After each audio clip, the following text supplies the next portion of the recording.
start us off with a few of the early slides, set the meeting up, and then you're also primarily going to hear from Si, obviously, and from Wayne when we get to some of the finance stuff.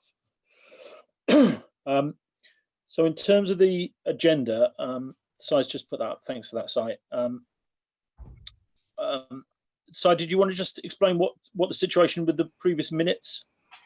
Yeah, we don't have that in a classic sense. We, as Chris was mentioning just now, we video these calls. We're videoing again today. Hope that's okay for everybody. So the previous meetings are on YouTube. We normally get them up a little while later, and that's our intention today. So rather than writing a document with the minutes, we've been using those, and that's our intention again today. And then obviously we'll get somebody to do an edited highlights package, and that'll be great. It is a bit like that actually already. Excellent. Okay. Well, so what we're going to try and do is have a few brief slides on UK Ultimate more generally. We're going to have a bit of a review. So this is the AGM for 2019 officially, but obviously, you know, things have moved on considerably from 2019 with what's happened in 2020. So although we're going to do a short review on 2019 and a bit of an update on 2020, we're going to spend probably a bit more time looking ahead to 21-22. I hope that makes sense for everybody, really, given where we are and what's been happening this most recent year. Anything else you want to say on that at this point, or let's move on? Okay, so about UK Ultimate. Obviously, UK Ultimate is the recognised national governing body for Ultimate in UK and the home countries. So that means we are the NGB for Wales, Scotland, Northern Ireland, and England. Just move on, Si. Yeah, sorry. Go on, just give us the full screen, and then thank you. Thanks so much. So originally, UK Ultimate was set up, funded by individual membership, and then over time, we've obviously developed event and coach education income streams. And one of the things that we have identified as a board is that we do need to reduce our dependency on event income. And as you'll realise from 2020, that's hit us quite hard this year. So that seems a sensible approach to take. We're obviously a membership body, but we also have this wider responsibility to govern and administer the sport in the long term. So whilst all our members are important to us right now, we're also interested in our future members as well as our past ones, indeed. Anything else you wanted to say on that, Si? No, that's good. I think, I mean, I made the point to somebody earlier. I think one of the questions is that sometimes comes up is kind of what is the point of how does the NGB kind of start? And I think sometimes it's useful to sort of just say that in a sense, originally all we are is the sort of agreement between people who wanted to play Ultimate, that they needed a kind of central place to put decisions about how things would be organized. That's kind of where the governing body starts. It's where the previous organizations to UK Ultimate, that's what they were. And gradually, you know, they've developed, you know, the thing develops from there. Obviously, in the end, you end up kind of, you know, interfacing with organizations like Sport England or WFDF and so on. But the sort of the original point is just a kind of unspoken arrangement between the people who play the sport that they need a central place to sort of organize things. Yeah, okay, that's great, thank you. So I've put up the next slide, which is just sort of our, you know, the overview, I suppose, of our responsibilities and activities. As you can see there, I think probably the things to highlight particularly are, you know, remind us this is a company, so all the management and governance issues, the financial stability, and you know, all of those legal responsibilities, employing staff, and all the rest of it, as well as the points that particularly touch our members in terms of sports admin, the various partnerships we have, and the overall responsibility to develop the sport in this country. Okay, I think that's the end of mine. Is it now, Si? Do you want to just pick up these next two? Yeah, I'll pick up a bit there. I mean, I think, and then just a last comment on that page is just to sort of say that in a way, one of the weirdnesses of the current year has been how governing bodies have ended up sort of being involved in the rules around whether and how some sports came back to activity, and then the sort of whole return to play sort of area. And I think that's been actually quite an eye-opening and new and interesting, I mean, you know, I would have been happily done without it, but an interesting experience nonetheless. And has also in a way allowed us an opportunity to get a bit closer to all of those organizations. I mean, not as close as we might end up one day, or we might, you know, I mean, they're not about to give us any money, but we are sort of closer and sort of, you know, more in the loop on those things. So, and including not just England. So, for example, with Scotland and Northern Ireland now, we're in a much better loop of communication, which has been an interesting kind of benefit from the disturbance. So, in terms of sort of, you know, who we are, we're, as you've already said, as Beej has already said, as Graham's already said, we're a member organisation. We have for the last few years sort of largely sort of plateaued at about 4,500 members, which is something we've talked about before. So in 2020, we had about 3,700 members. But I think one of the things that was really clear about the year was how our community is significantly bigger than that, and we saw that later in the year. So it was a good reminder that we are not, it's not just about, you know, the current members. So sort of organizationally, there's a board, as you would expect. There's a little pic of the last face-to-face board meeting, which was in my kitchen. We don't we're pretty mean on the money front, so we tend to try and save some money, I guess, where we can, and it largely worked in there. And there are a number of sort of fixed subcommittees. So the women's, the competitions committee, they're listed on the page there. We have two sort of new groups coming into fruition at the moment. One, a diversity, equity and inclusion committee, and also a sort of bit of organization around a new project we're doing that we've called GB Future. So there'll be a sort of national group looking after that, as well as a bunch of regional hub teams looking after the training in each area. We have volunteers that support event delivery, and we have recently this year sort of formally appointed Kenny Duffy as a medical advisor for UK Ultimate, which you can imagine in the circumstances has been quite important, because it was someone who could kind of give us another sign off on what we were doing, and that's something that he's helped a great deal with in terms of the COVID things. But he has also done some other stuff already. We've provided some playing when pregnant guidance, and also some concussion guidance for people. And you know, if folk haven't seen that, you know, need help finding it, you know, let us know. Or I mean, it is on the website. So that's been really helpful to have Kenny, and people who've been at tournaments or been with GB teams may well know Kenny already. He's a physio and a GP. And then also, as many of the folk here already know, we have a GB committee organising quite a big structure. 2019 was particularly big. 2020 would have been a bit smaller. Obviously, it was just completely different. 2021 currently looks like it could be the biggest ever year of GB teams and events. I guess we'll probably come back to that. Yep.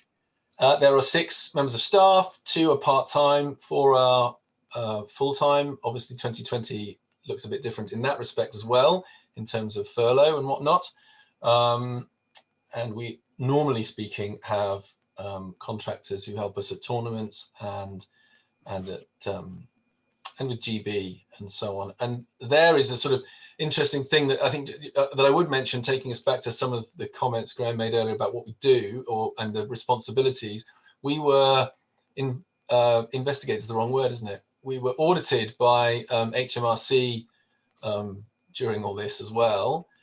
They checked our payroll arrangements and wanted to know about all the staffing and all the contractors and so on, which we were all clean on, we were all good. But it's interesting that you know, you would kind of imagine that they would just have better things to do, frankly. But they, you know, we were randomly picked, and I think it's you know, testament to support from folk like Wayne and Laura, who's our bookkeeper, that we were able to, you know, get through that perfectly comfortably. Great. I even included a pic of our last year's Christmas party with all the Christmas jumpers, but we'll, you know, we'll crack on. So we normally include this picture of membership. I don't think, in a way, this year it's particularly instructive, other than just to show that we obviously had a drop off, and you can see in the sort of schools and so on numbers in the table there also a drop off for 2020. I think arguably a drop in membership, you know, could have been actually quite a bit worse, depending on the timing of when everything happened. Quite a few of our members from every year had actually had quite a lot of activity in the membership year by March. You know, a lot of students and so on had already played most of their season, you know, for example. And I think, you know, just to comment again, that the ratio of female to male members has and continues to gradually go up, but it's, you know, there's still a way to go. And again, I think the data in 2020 is not very useful either way. I mean, it sort of makes the number look better actually, but I think it's, as I say, not really usable. Okay. Okay. Graham, Thank you. want to pick up here? Yeah, I was just going to pick this one up. Thanks, Si. We just wanted to sort of say a little bit, I suppose, about the strategic plan. So we're sort of, you know, this is a 2018 to 22 plan. So for the year that we're talking about, primarily the purpose of this AGM is for the 2019 year. So that's end of year 2, really, in this strategic plan. As you can see on the screen, we've got sort of 4 broad strategic themes: our expanding schools and youth ultimate, our gender equity, broadening access to ultimate for adults, and coach ed. I think probably the thing to say generally on those strategic themes is when we had our face-to-face meeting last January, so January 2020, you know, the general feeling was that, you know, at the end of those first 2 years that we had made, you know, started to go in the right direction in terms of what we wanted to achieve with these broad areas. I think perhaps it's worth saying at this point, Si, that the gender equity one is going to shift into a wider diversity agenda going forwards. Perhaps you might want to say more about that in a sec. Do you want to just put up the last bit again? Yeah, thank you. So then obviously, in addition to those strategic themes, you know, as a board and as an organisation, we, you know, have certain critical functions, as we've laid out there: the managing and developing national teams, the competition structures, the spirit of the game, and of course the governance and financial management. And I've just seen pop up Mark's question about AGMs being a bit closer to the year. I think that's a good point. It's obviously been a very difficult year for everybody, so apologies for that. Anything else you want to say on that one, Si? Actually, nobody has ever asked that question before. Go on, Wayne. Well, I was just going to say, I didn't jump in earlier, but when you're branding it the 2019 AGM, it's just because we're looking back at the last completed year. I think we usually have it at this time of year anyway. That's partly because it's after the point at which we've finalised our accounts for the year. Yeah. We can do it earlier, but I would imagine, but it's a point of time to look back. And I think they used to be linked to the formal sign off of the accounts, which didn't often take place till September, October. So we're going to look at 2020 and 2021 anyway. So hopefully we'll cover that. Si, did you want to say anything more about the strategic plan screen there? Just put the whole thing up for us, can you? Yeah. No, I don't think so. I mean, I think other than, I suppose, to say in the last couple of years at this call, we've structured what we've said to some extent around these areas, and for obvious reasons this year we've chosen not to do that. Although obviously some of these themes kind of appear in the conversation, but so I think we we ended up concluding that it made more sense to sort of really just look at the 3 years, 2019, 2020, and 21. Yeah. So I don't think Yeah. anything else to say there right now. Yeah. No, and I think perhaps the only last thing I'd say on that really is obviously we're, from a strategic point of view, we're now looking ahead to, at this point we have a face-to-face. Usually in January we're not doing a face-to-face, but we're going to do some sort of longer board meeting, and we're obviously trying to focus on where we go for 21. As we lead up to our next strategic plan review. Anyway, let's move on. Talk to us about 2019, Si, and I shall mute myself. Well, actually, the hand straight away. Straight on to me. So this is a talk about finances. Now, as you're all aware, this is kind of ancient history, a different world that we're talking about here. I normally spend a bit more time talking through it, but I'll give you an overview because perhaps this is where we might hope to get back to one day. And it's good to understand how things work for us. So to give us some context, Si's put together 4 columns of the last 4 completed years. Many of you will have heard a similar talk at other AGMs in the past, but if you haven't, I'll give you a brief overview of how our finances work. Si's already mentioned that we've got 6 employees and we have payroll inspections by HMRC and things. So it's a proper company with all the things that you would get in a small company. We have pension schemes and policies and everything that any normal company has to deal with, except we're also running a sport. A little overview to the table. The most recent years are on the right. The way the finances work, we've got a turnover line. That's the total incoming money, effectively. UKU business is kind of what, I guess, the nuts and bolts of what we do. So employing staff, running tournaments, taking membership money, running development, running coaching, everything goes into there. The GB program is it's a big line for us. So there's, as I mentioned, 2019, there were 20 GB squads. So it's a huge amount of activity that goes around that. And we do our absolute utmost to run that at a break-even level. We charge a small amount. I think it's £30 per player, which kind of helps us to cover the admin time of running that because it's such a large amount of our work. And we do our absolute best to break that even every year. Though I'm sure, as everyone appreciates, that's quite a challenge. Events all over the world and exchange rates and different squad sizes and hotel bookings to manage. And then the 1, 2, 3, 4th line down at that table, very occasionally we run a massive event. So it happened in 2015, the year before this, and then 2016, running WGC in London. You can just see what an incredible, financially, it's a huge commitment to run that. And then you'll see from the line below that, we made a large surplus that year. And I think 2017 was kind of recovery from 2016 because everyone was burnt out and there was an awful lot of work still to do to kind of tidy up after a massive event like that. But we made active, conscious decisions that we would reinvest that surplus in the sport in the UK. So we appointed Ant to lead on development for a couple of years. And, we've done what we can to develop the sport and get it into schools more.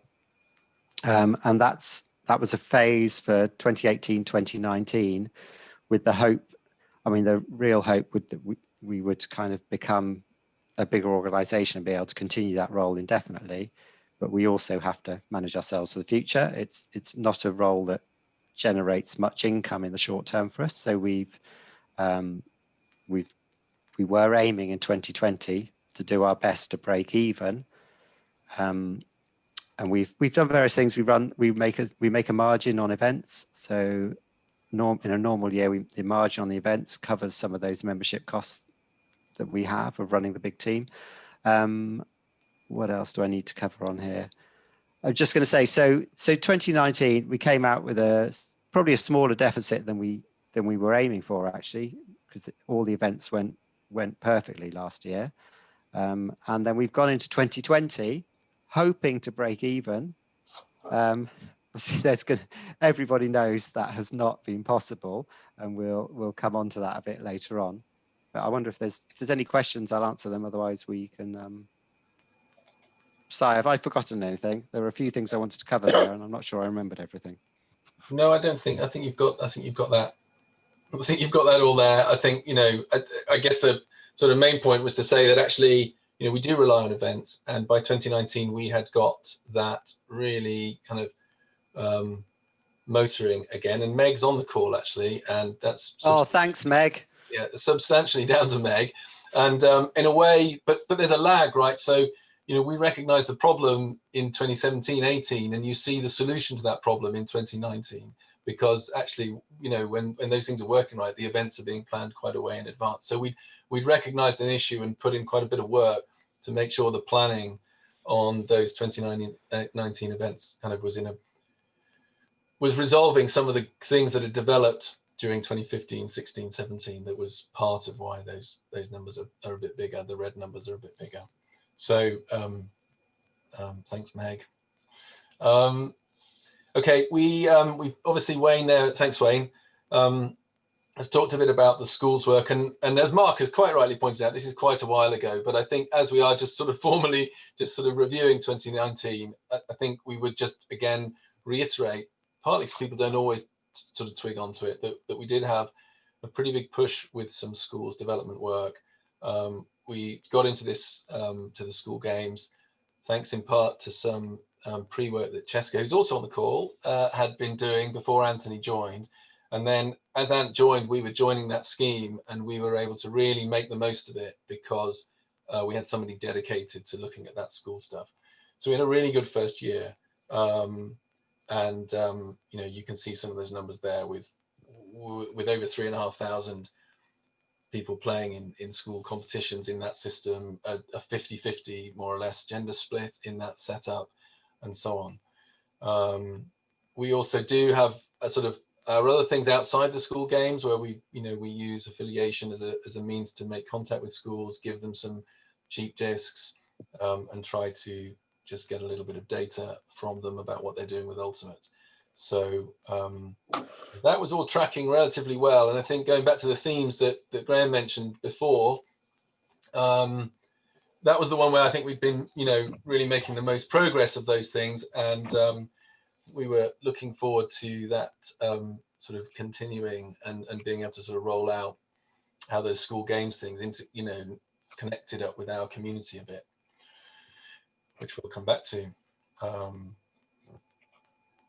And Mark, who is also on the call here, can probably talk a bit about the way the school games network is operating at the moment, and it's all pretty different. But we can come back to that if people have questions, I think. So events and competitions. So we've talked already and sort of highlighted that they're really important. So normally we're running 60 plus events a year, and in 2019 the turnover on those was substantial. As you know, we've got events across quite a multitude of divisions. I think the sort of thing that I would the two highlights, I suppose, I would kind of call out from 2019 were that was the start of us being able to move the women's outdoor uni division into the Bucks leagues, which is a good step forward and was one of the sort of targets we'd set at the sort of start of that strategic plan as a sort of key driver to help with recruiting and retaining women in the uni divisions. And so that got off to a good start. I mean, at the end of it was somewhat scuppered in February, March. But it's in the system, and that's a big step. I think the other thing about 2019 was that we continued with the club events to try to break up the really largest events a little bit and created a few more regional ranking series events, and that was beginning to work. And we did, I think I mentioned this probably last year, but we did a few sums on the amount of travel that players did going to those events, and we reckoned we may even have halved it. if you sort of add up all the miles of all of the players going to the events in 2018 and then do the same thing again for 2019, the amount of sort of, you know, player miles was quite a drop. And I think that's was absolutely one of the things that we were aiming to do from a convenience point of view more than a carbon and mileage point of view, but, you know, but still.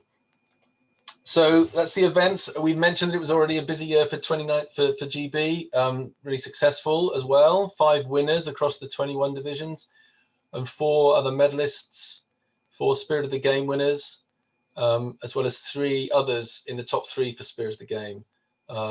We remain at the end of 2019 3rd in the WFDF Ultimate Rankings, although it'd be perhaps a bit disingenuous of me not to mention that that's partly because we're so good at sending teams to every event, and the system measures both results and participation. But nonetheless, we're 3 on the list, number 3 on the list. You know, just they're the beach teams results too. And they are the main things that we wanted to say about 2019. So at this point, I'm just going to pause to just check if anyone's got any questions before moving on to talking about 2020 for a couple of minutes. All good, all good, all good, all good. Okay. All right. So 2020. So in mid-March, it all stopped. So we then spent quite a bit of time kind of dealing with that stuff. So decisions about furloughing our staff, event cancellations, how to manage that process. How far in advance do we cancel? All of those things. I'm sure, you know, you'll remember those, and everyone will have been, you know, working in something that was affected in a similar or, you know, similar but different way.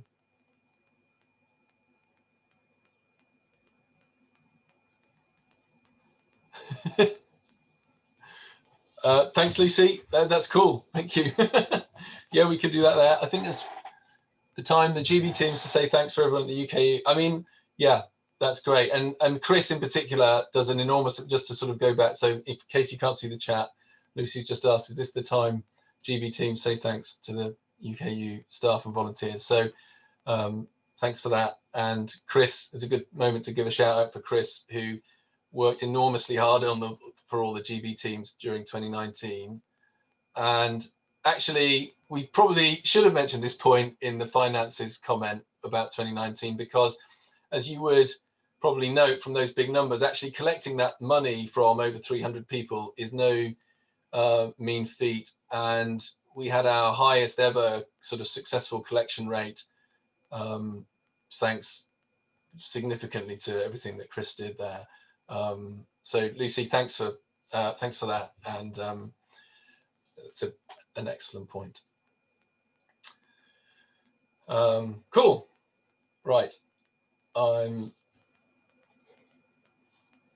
Nathan is doing an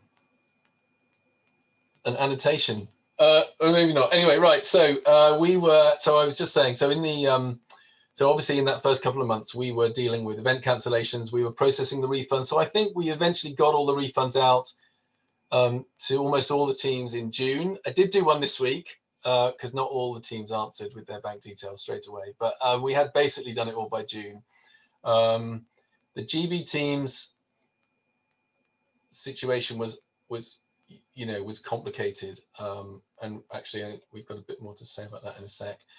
We then sort of went on from there, as you may remember, to dealing with this thing that has become known as return to play across sport generally. That has been all about, just sort of figuring out how we navigate the government regulations in 4 separate jurisdictions in that context, which has made it complicated. And now it's even, obviously, as everyone knows, Scotland and England have different regions within England and Scotland too, at different levels. And the rules and the regulations are bouncing around. And we've been really, it's been complicated. And we've also been trying to just find the right balance on caution, doing the right thing for people, whilst at the same time, recognizing that there's a great benefit for people to play there, to do and play in their favorite sort of physical activities, that they're outdoors, and obviously that's why there's been some allowances for team sports and other sports to be allowed back at sort of bending or breaking some of the other restrictions, because there's an understanding and a recognition that it's an important thing for the wider public to be able to do. So, we've been trying to get that balance right as best we can. I think we have been, I think, at the more cautious end compared to other sports. I think there are two real drivers for that. One is that I think the sense I got from our community was that our community is relatively cautious. Certainly if I compare the messages that our community were giving me to the messages that other NGBs were receiving from their members, they're quite different, actually. And a lot of other NGB colleagues that I speak to were under really significant pressure and unhappiness about whether that people could play or not. Whereas for the most part, the messages we were receiving were people worrying about too much play being allowed. So, we were sort of, I guess basically trying to get that. And we're going to continue, obviously, trying to sort of, to manage that. I think I said there were two reasons and I gave one and then completely forgot my thread. So I'm sorry about that, but I'll come back to it if it becomes important. Okay, and then having kind of got that up and running, sorry, I do know what I wanted to say about that. I am going to go back. So the other reason we're cautious is that, and this is lost on some people, and that's why I wanted to mention it, is that Ultimate, as you all know, involves a moment every time somebody catches the disc where another person comes extremely close to them and speaks into their face. And that doesn't happen in the same way in football or netball or hockey or lacrosse. Obviously, there's significant contact in the two rugby codes, but in those other main team sports, there's not quite as much contact, and it doesn't happen in quite the same way.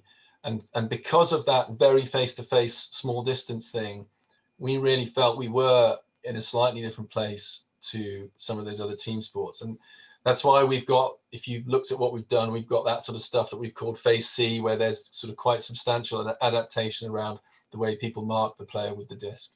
And we're treating that version of play alongside what we see people doing in things like netball and hockey. And that's where we've kind of tagged what we're doing, if hopefully that makes sense. Okay, so having got to there and sort of starting to get play happening, we started to kind of get our head up a little bit and look forward, and really felt that it was now clear that we were going to have a hole in the finances for 2020, and concluded that it was the moment to perhaps sort of reach out to everyone in our community and sort of just tell them that part of the situation. So we launched what we call the Reset the Stall, with the goal of filling that gap. So the intention was to essentially try to get back to break even for the year. Originally, we did it in that way because Sport England had a scheme where they were going to, where they do match fund money collected in that way. However, we were deemed ineligible for that scheme because they considered that we weren't local enough. And in fact, if you go and read their conditions now, they've changed them from when they first started because of the discussion that I had with them about what it said versus what they thought it said.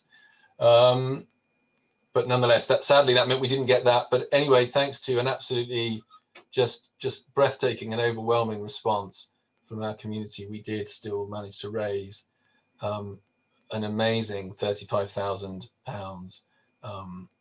And I know there are many of you on here gave to that, as well as many of the people elsewhere. So thanks again. And it was really a highlight of my year, actually, in a way. I mean, I know that sounds mad, But it was an incredible experience, and I'm really grateful, and our staff are too. And then we got to October, November, and we started planning for maybe things going back to, no, we weren't planning for things going back to normal, but we had a particular kind of plan. Obviously things in the sort of wider country kind of probably went the other way. But I suppose the key thing to mention at that point is that we were, because of what happened with the furlough scheme between October and November, we were able to change the way we'd set things up. So initially, the rules of that scheme meant that essentially Cheska, Meg, Chris, and Ruth all had to be pretty much 100% furloughed. And that more or less remained the case for 6 months. And so another moment to say thanks again to all of them. We really weren't going to let that, we really didn't want to let that position persist beyond that point. So we changed things around a bit. So when we got to November and were able to do that, we sort of changed things so that we're all now partly furloughed. So we're still saving quite a substantial amount of employment costs at this point, because that seems like the right thing to be doing. But it's now distributed across the team rather than the way it was initially in those first few months.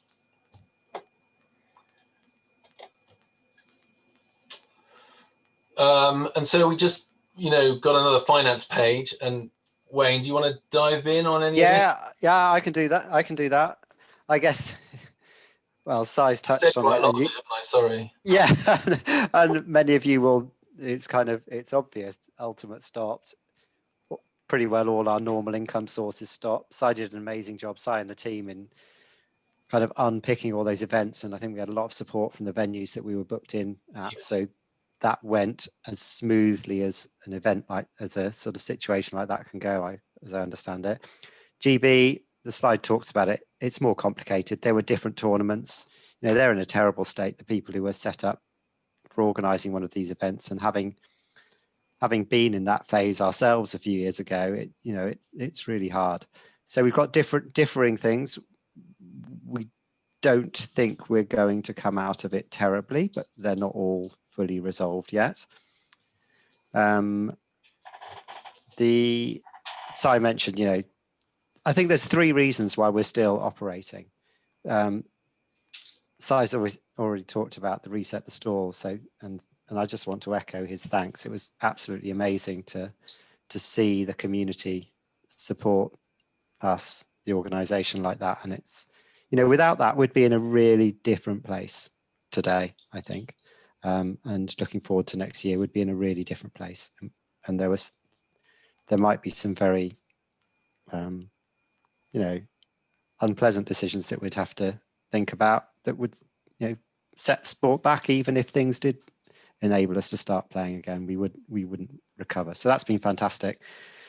Obviously the government support really helped us. And the other thing is we went into this with reserves. We had, I forget what it was, 120 odd thousand of reserves at the start of the year.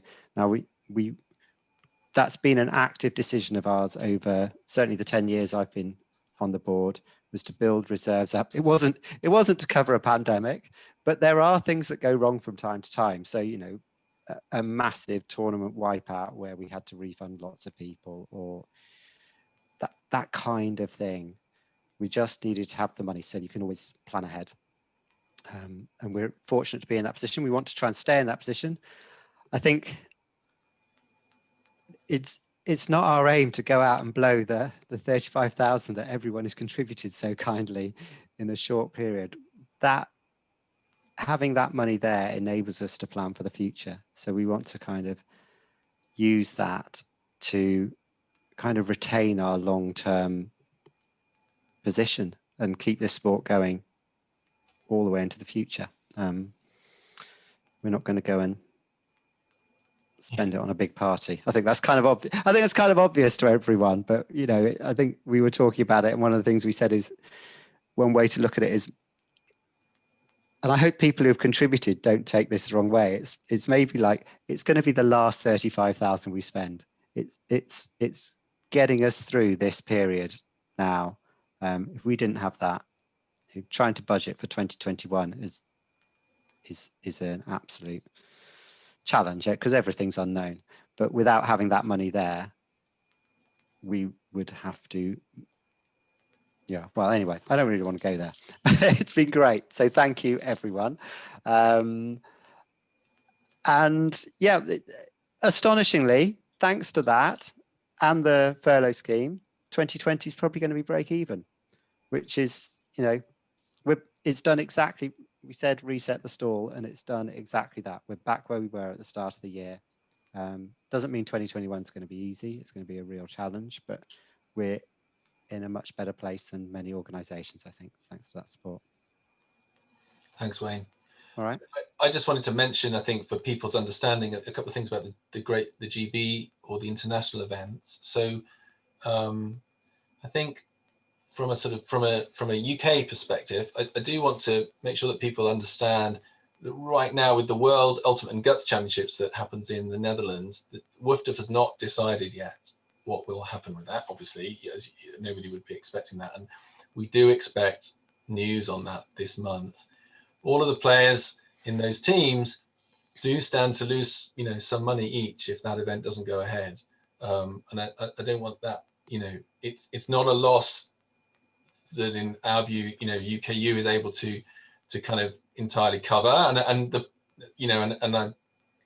I'm pretty sure that all of the players know that and understand that situation, but nonetheless, we don't want it, I wouldn't want that missed, that there are players who are still sitting on an unknown risk. We did raise a bit of money. We have got some money to try to help a small number of individuals who consequently, if that happens, are in a really tough place. So we do have a bit to help a small number of people if that's needed, but not the means to help all of the people in that situation. I mean, look, hopefully it'll go ahead, and I'm sure we can all,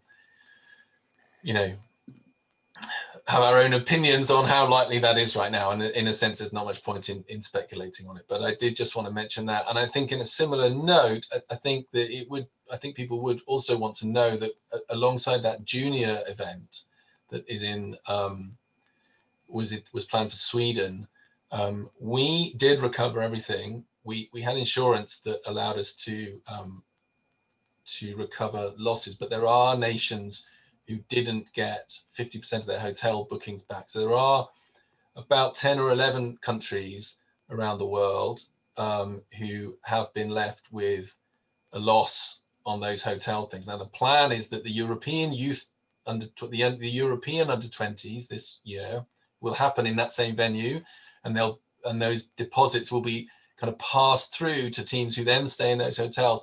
But there's a bunch of unknowns about all that. And so I think, I suspect we would all want to know that whilst we were fortunate enough to have had something in place that sort of saved the day for us, that hasn't been the case for everybody. So there are losses, around the sort of international ultimate community from some of those things that happened last year.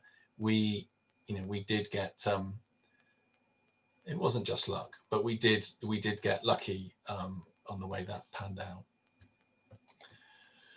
Okay, so now next we were going to talk about 2021 or the future stuff. But before we do that, probably again, just a moment to check if anyone has any questions. Cool. All right. Okay. Okay, so what now? So, so the next few slides are just an attempt to try and describe kind of, I suppose, our current working assumptions about the coming year, what that probably means we will be trying to do, and then I've had a sort of go at describing what positive might look like. And hopefully this will make sense. So I think we're definitely expecting to have lost players. No doubt people know of people who are thinking of stopping or might have stopped. We'll have ultimate players that have decided that now they were going to play a bit, but now they've sort of moved on. Maybe some people who got hooked on running marathons instead now, because that was the only thing they could do for 3 months. And we all know what ultimate players are like. So undoubtedly there are some that have become completely hooked on something like running or something else that was possible. We've obviously not recruited some people that we might have done or would have done. Presumably some folk have got, disruption in their lives or income, and we need to bear that in mind. And I think the other thing that's on our mind is, what we've seen widely is that COVID has exacerbated pre-existing inequalities, and I think we're assuming that we need to be on the ball for that.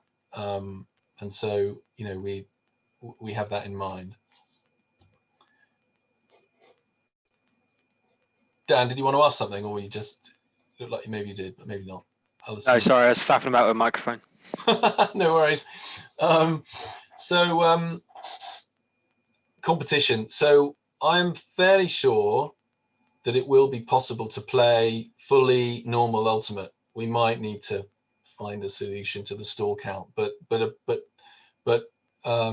even if things remain pretty tight with rules,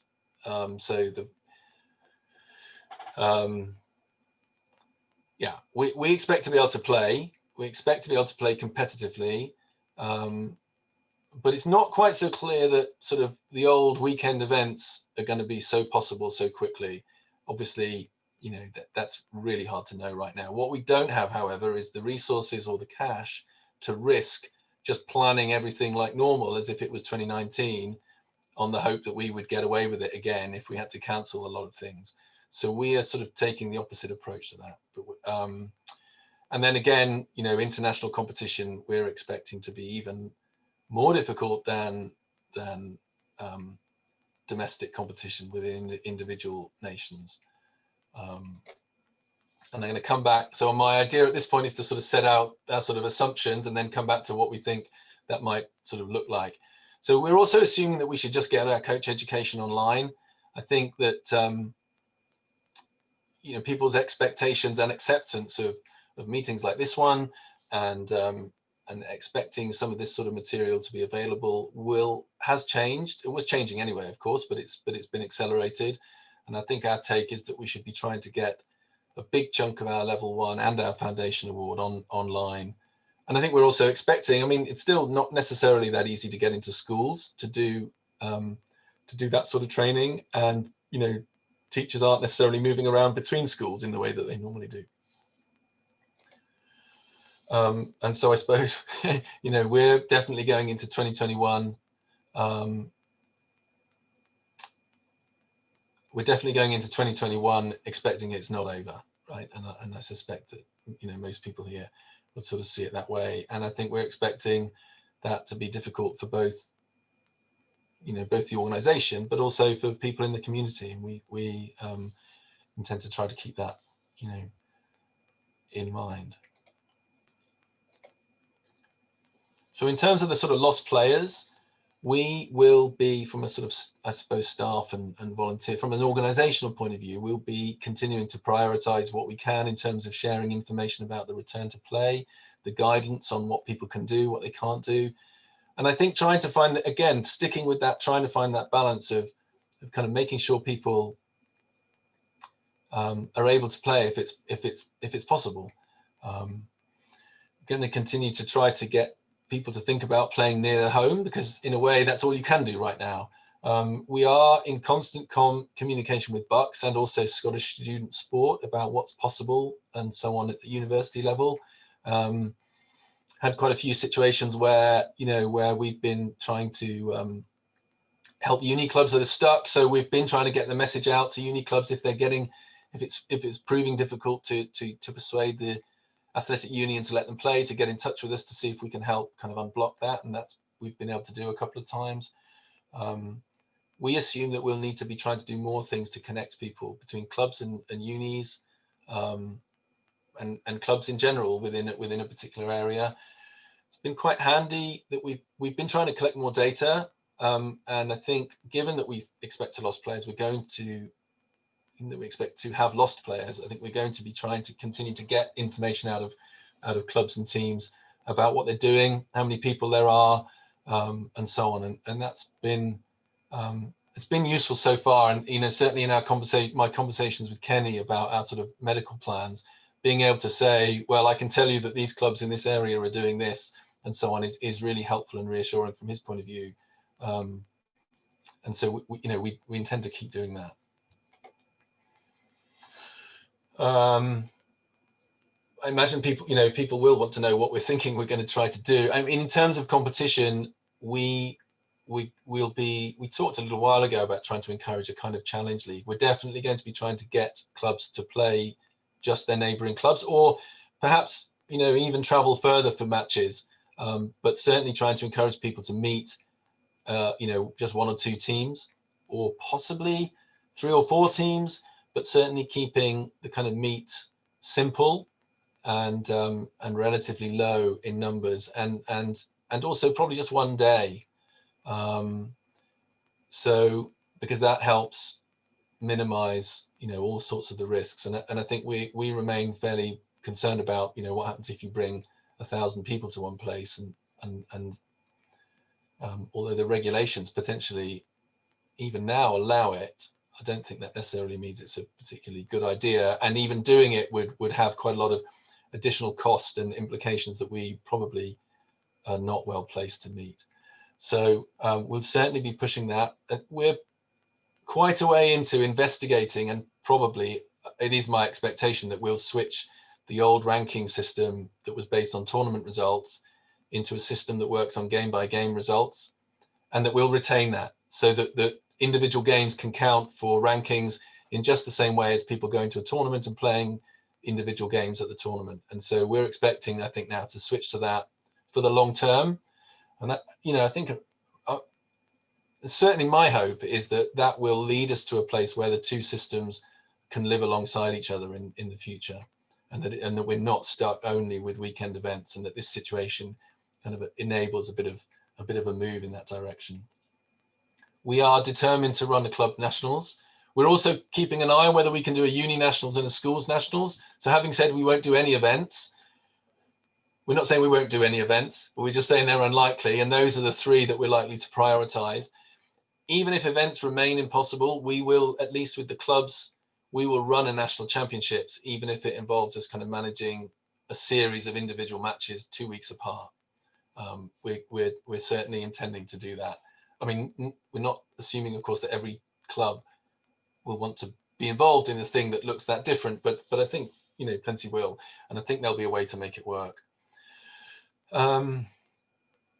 Looking at the screen, I'm pretty sure everyone is already aware that we've also just sort of tried to start up something called GB Futures, which is something where we're hoping that we can create another bit of another part of the development pathway for players, a place where they get an opportunity in the sort of under 17 to under 24 age groups to go somewhere relatively near home, get an opportunity. It's primarily probably about their individual development. We're not trying to kind of create a kind of template of the way all GB teams should play or anything like that. It's about an individual opportunity for those players and having somewhere else to go and get some competitive ultimate and some coaching from some different coaches and so on broadly in their area.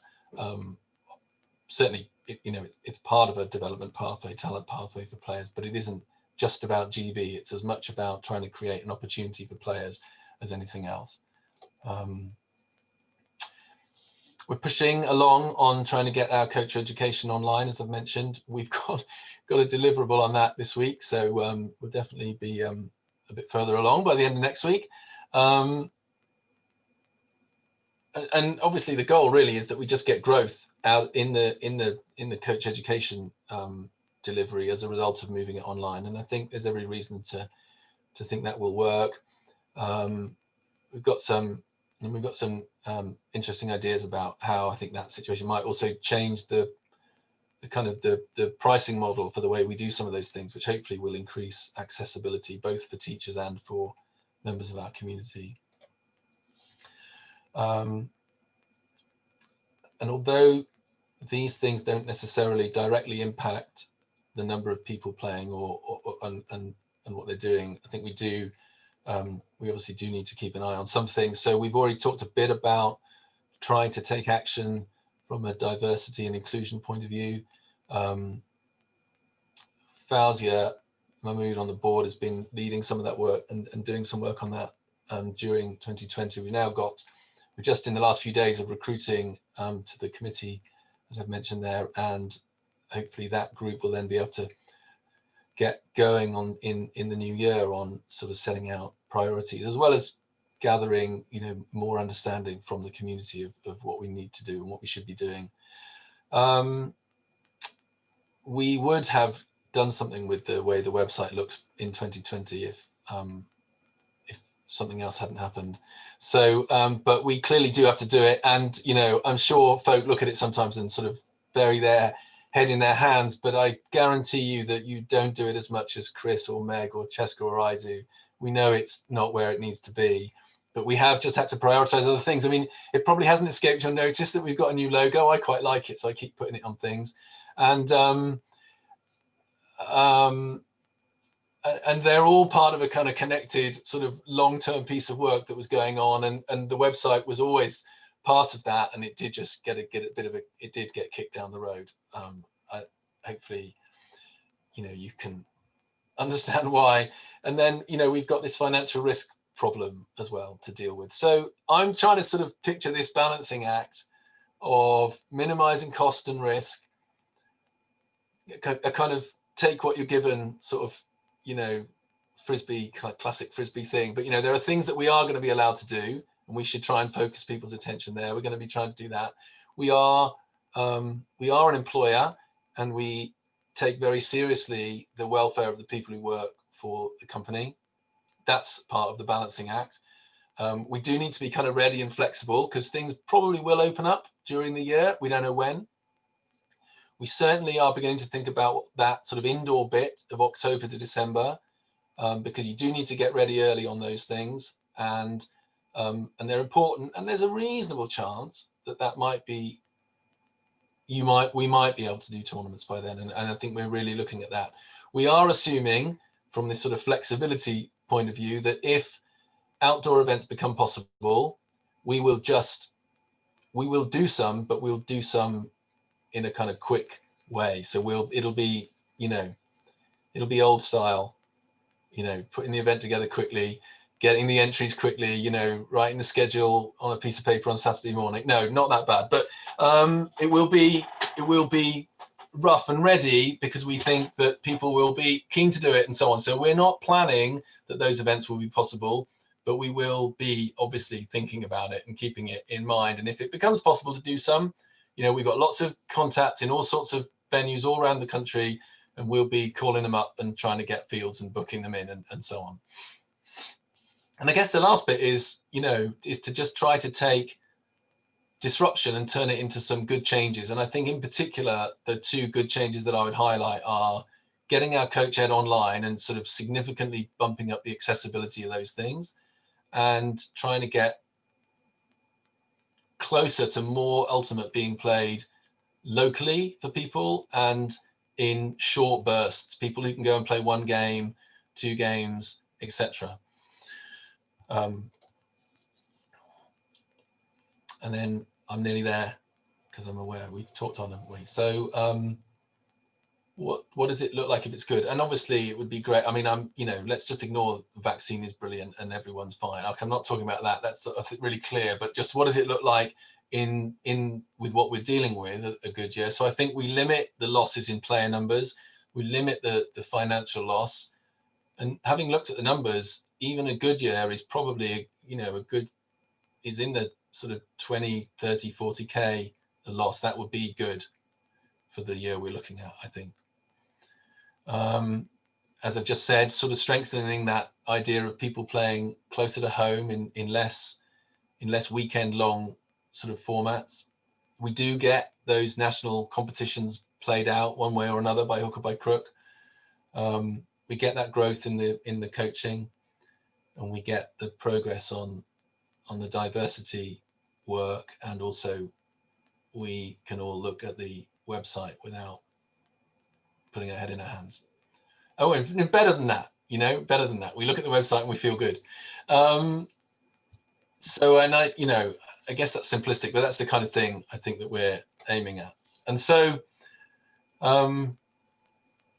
that's more or less everything that we had planned to say, other than perhaps answering questions. Obviously, I would like to say thanks. I'd like to say thanks to all the people. I mean, you know, what was one thing that was incredible during August and September and since is the number of clubs that have, you know, figured out what all those rules mean and just got on with it and made play happen all around the country.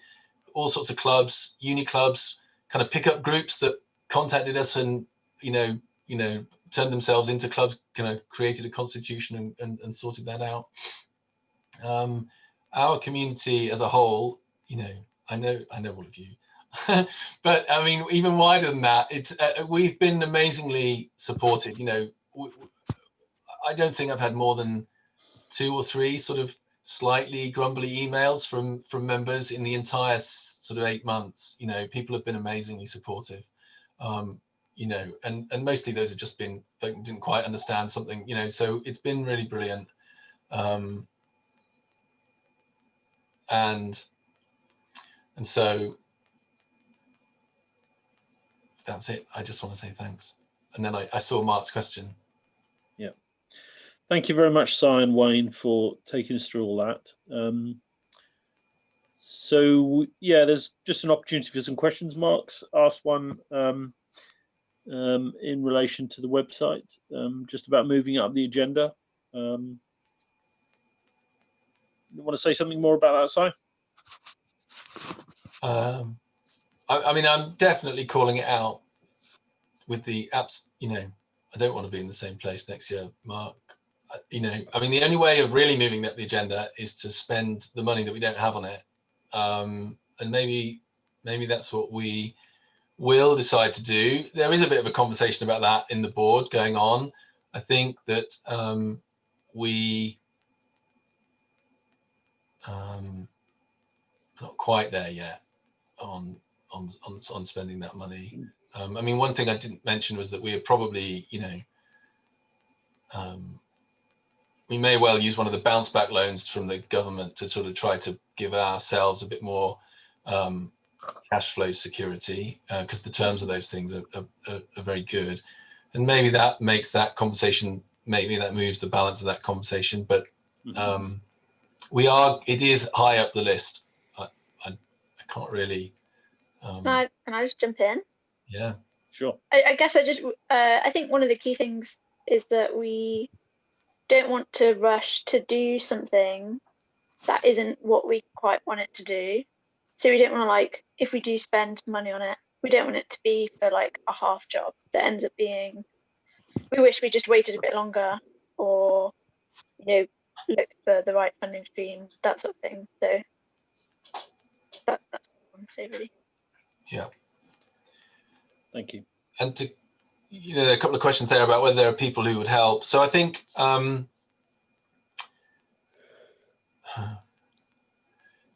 we you know, we'll do that. I think we'll probably have to do that. I think, though, it's worth bearing in mind that in a way we're in the place where we are in a way because we sort of relied on a voluntary approach to being what we have at the moment, and you know, it may just be that that's the only way to get the prioritization that we're saying that we want to do without then spending the money. So Mark, we're doing it.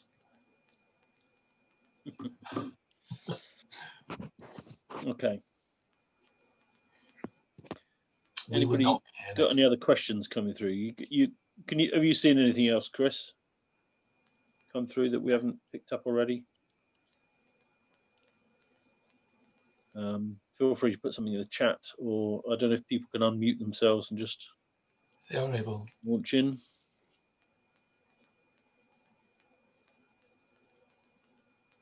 Otherwise, right, I'm going to say something if that's right. So where Si was saying, obviously looking at next year in particular events, I noticed the other day that Windmill has unfortunately been cancelled because obviously they would be looking to run it in June, and current situation is such that they can't start making the bookings and laying out all the possibly non-refundable deposits stuff. So I understand where you're coming from with your approach, and it does seem sensible to try and come up with a plan that could be implemented fairly short term for smaller last minute well, last minute's not quite the right, but more, smaller, not more last minute events, as you suggested. So I think that's a good thing. Yeah, thanks, Wayne. I mean, certainly windmill is more complicated than all, but well, probably all of our events actually. I mean, it's a real undertaking, that one, isn't it? So I mean, it's and obviously it's international, and things are slightly easier if they're within a country. But even so, yeah, we're going to wait and see before we really dive into something complicated. Yeah. I've got a second question, and it was partly about the student side thing and Bucks.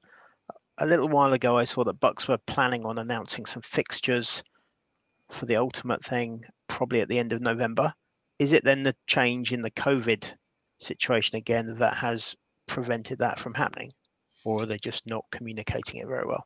I think that they, yeah, I'm not sure that they've got a final fixture list out, because as things changed through the end of November and early December, the situation was changing for universities. So they do have, I think, a provisional plan, and some of the teams are dropping out as well. So they are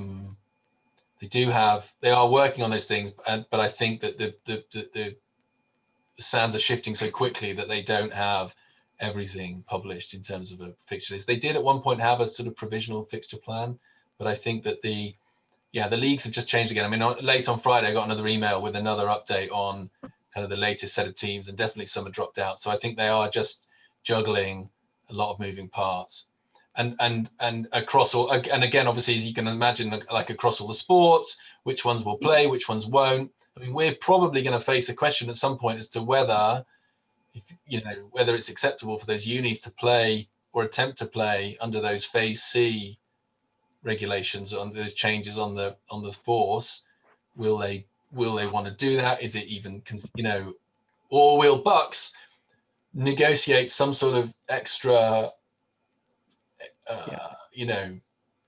extra special rules that allow them to breach those rules and have close contact, and then so it's not that they are just dealing with everything moving around all the time, as are the unis. Some are just pulling out because they can't, like, if they book a coach, they've got to have everyone, like they need 3 coaches for normally what they use 1 coach for, etc.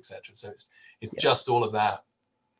It just isn't panning out the way they'd all hoped it was. But I would say Bucks have done an amazing job, actually, of the way they have worked with such a wide kind of stakeholder base to just manage the information. The way they kind of did it through May, June, and so on was really good. Then the processes they went through in terms of just flexibility. Normally, they're not a flexible organization, and they completely flipped it on their head, actually, and they've been really good at that in the last, because that's what you need at the moment. But they've done it very well. So I think they've done really well, actually, and they've been really good at sort of staying in touch. So yeah, they will do what they can. They are absolutely committed to trying to make whatever is possible happen. Good. Excellent. Thank you. Thank you for those. Right. Done. So Mark has said, have any schools asked to be in Phase D? No, not really. We had 1 or 2 sort of right back in September, a couple of people get in touch about those things, but nobody has asked that. Not specifically. I mean, yeah. I mean, obviously the school kind of environment is slightly kind of partially governed by the AFPE guidance as well, isn't it? And so on. So I imagine there might be some people who are sort of doing a bit more than Phase C, but I don't know. Nobody has asked. No, we haven't had much out of that.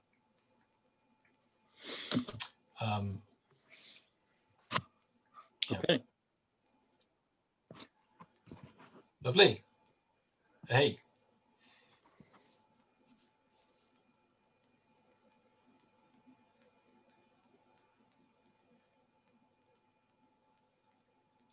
I'm sorry, I'm reading. Sorry, I was just going to say, Si is now reading a long question from Lucy, which I'm sure he will answer, but he's not able to talk while he's reading it. Maybe should have anyone read who can't. Sorry. I'm going to let everyone read it themselves. Yeah. No, it's not a question. It's also not a question. Thanks, Lucy. Yeah, okay. That's a good thought. Yeah. So yeah, so sharing more information about just enabling people to do That's a good point. small events and matches sort of directly themselves. Yeah. Okay. And we do have some of that sort of information, not quite in that format, but we do have it. So yeah, great. Thank you. Good thought. Okay. I think we're there. Thank you. I think we're probably done then, are we? Unless anybody else has got any other questions. Yeah, Merry Christmas. I couldn't wear this the whole way through. It was too hot. But Nice hat side. yeah, I think that's right, Mark. I mean, people know where they're playing. They know the venues near them, and the venue is going to be different, right? So the venues we know are the ones that are bigger for 8, 10, 12, 16 fields. They're the ones that we have relationships with. But for the kind of things that we're talking about, and at this point, you need 1 or 2 fields at the most, maybe just 1. And so people's kind of knowledge of their local places to play will be the most useful. So yeah, I think encouraging to think about that's great. All right. Great. Lovely. Thanks, So everybody. just to summarize then, so this is going to be, the recording of this will go on, get circulated at some point fairly soon. Yeah, it normally takes Chris a little while. So what Chris has done in the last few years has taken the presentation and the video or the recording and timestamped the different sections of the presentation so that you can look at the presentation and pick out just the bit of the recording that you want to go to, rather than having to watch the whole thing necessarily. Okay, that's brilliant. It normally takes a bit of time, so I imagine that won't be this week. Okay.